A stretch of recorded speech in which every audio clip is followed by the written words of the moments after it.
अब इनके मन में क्या, सभी के मन में आता है कि जब मंदिर तोड़े विदेशी आक्रांताओं ने तो उस समय भगवान कहां थे, क्यों नहीं भगवान ने बचाया? इसका उत्तर मैं आपके प्रश्न से पहले दे चुका हूं। प्रत्येक मनुष्य को भगवान ने स्वतंत्र कर रखा है, उसमें भगवान हस्तक्षेप नहीं करते। प्रत्येक मनुष्य को भगवान ने स्वतंत्र कर रखा है। पुण्य कर, पाप कर, मंदिर तोड़, मंदिर बना, तेरी इच्छा, तू स्वतंत्र है, लेकिन उसका फल जो मिलेगा वो मैं दूंगा। तो भगवान ने प्रत्येक व्यक्ति को कब तक स्वतंत्र?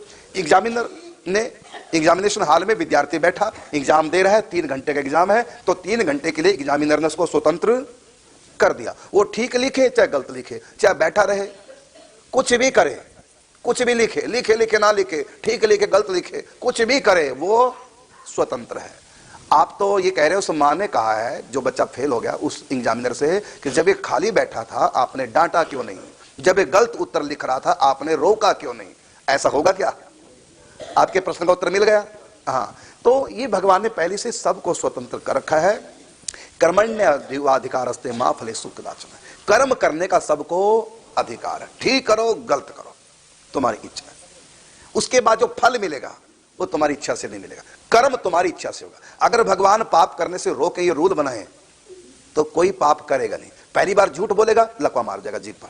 पहली बार हाथ से गलत कर्म किया, लकवा मार गया। गलत जगह गया, पांव को लकवा मार गया। गलत दृष्टि से किसी को देखा, आंखें फोड़ दी। क्या यही रूल चाहते हैं? मंदिर तोड़ा, हाथ काट दी।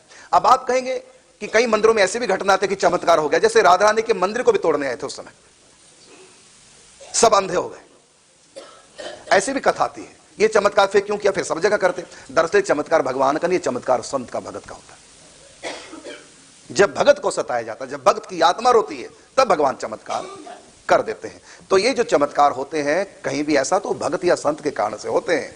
भगवान कोई चमत्कार नहीं दिखाते। भगवान का चमत्कार देखने के लिए तो बहुत आगे बढ़ना पड़ेगा साधना में, भावना में, तब भगवान का चमत्कार। हाँ, संत कृपा करके ऐसा कुछ कर देते हैं। तो संत भगत के कारण से तो भगवान कुछ कर देते हैं। यदि कोई भगवान को कुछ कहे, भगवान को 100 गालियां दो, कुछ कहा भगवान ने?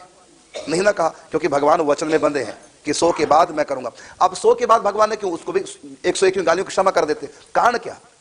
भगवान तो पहली गाली में सर उतार सकते थे, तो भगवान ने उसको मारा क्यों 101 गाली में? दरअसल वो भगत सब कष्ट पा रहे थे, जो सुन रहे थे समय कृष्ण का अपमान, सब दुख पा रहे थे। उनको सुखी करने के लिए भगवान ने गर्दन उतारी है, न कि अपने अपमान में। शिशुपाल तो हर रोज गालियां देता था, हर रोज भगवान से ईर्ष्या करता था। कब भगवान ने सुदर्शन चक्र चलाया?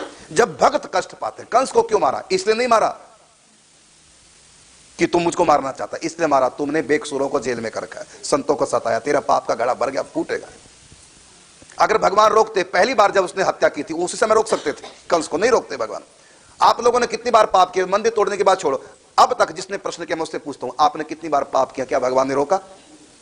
तो यहां क्यों नहीं प्रश्न किया कि भगवान मेरे को नहीं रोका, मैंने ये पाप किए?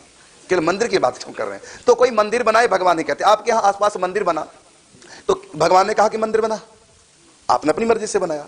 आप पूजा पाठ करते हैं, भगवान ने कहा पूजा पाठ का, और आपने पूजा पाठ छोड़ दिया, भगवान ने कहा क्यों छोड़ दिया? कर्म करने में प्रत्येक व्यक्ति स्वतंत्र है। कोई मंदिर तोड़े, भगवान कुछ नहीं कहते। हाँ, मंदिर की सुरक्षा का काम भक्तों का है, वो अपने मंदिर की सुरक्षा करें, भगवान कुछ नहीं करेंगे। उसकी सुरक्षा में, मंदिर की सुरक्षा में, कि उनके प्राण भी चले गए, उसको भगवान फल देंगे। मेरी सुरक्षा में, मंदिर की सुरक्षा में तुम्हारे प्राण गए, धर्म की सुरक्षा में तुम्हारे प्राण गए, तुमको मेरी प्राप्ति होगी। फल दिया भगवान ने। आप कहेंगे मंदिर की सुरक्षा के लिए वो मारा गया, भगवान ने क्यों नहीं बचा? नहीं बचाएंगे। कर्म, अरे धर्म के लिए जो मर रहा है वो तो भगवान के घर जाएगा, क्यों भगवान बचाएंगे? उसकी तो लॉटरी निकल गई है, भगवान के घर जाएगा, तो भगवान इतना बड़ा मौका क्यों उसको चूकने देंगे?